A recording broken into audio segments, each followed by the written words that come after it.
Hi guys! Welcome to another vlog. So, andito na naman tayo sa garden, no? Kay harvestin natin tong mga ampalaya kay nabigatan na siya dahil sobrang lalaki at bigat ng ating ampalaya. Yung mga bunga, hindi na makayanan. Tingnan nyo dito.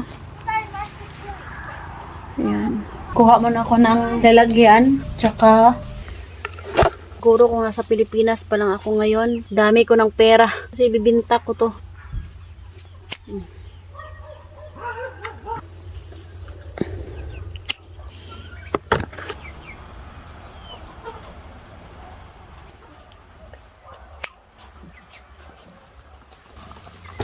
Ampala is very big.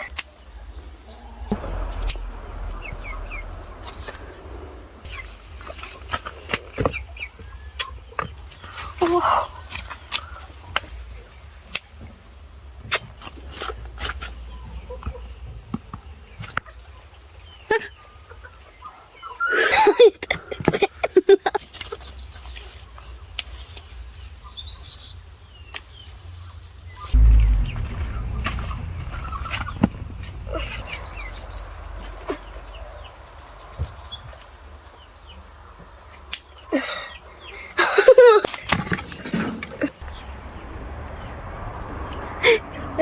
Sorry. Someone can take my hand. Don't go, my sweet baby.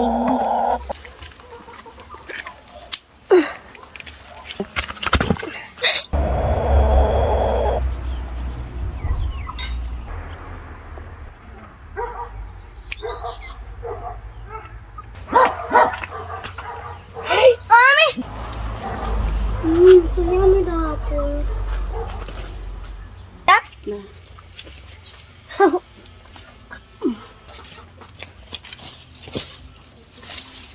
Na. No. Guys, ito yung na-harvest namin sa aking ampalayang tanim. Sobrang dami.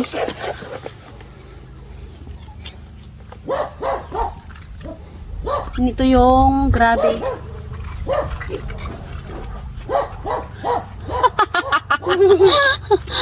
Ayan guys. Ito kadami yung nakuha natin sa ating ampalaya, no? Thank you Lord for the blessings. Hadi, Daddy. So, ayan, wait lang.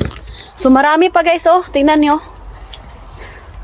Nagahinsad ko binhi para next year. So, yun lang naman guys, no. Marami pa tayong mga gulay dito sa garden na kailangan nating kunin. Kasi nga, soon, malapit na rin. Mamatay to sila. Autumn na. So, kaya, hindi din naman namin mag-imbak ng maraming pagkain sa fridge. Marami tayong ipagpasalamat sa Panginoon sa blessings na natatanggap natin guys. Kung magsipag, may dudukutin. We love you all. Thank you for watching. Bye!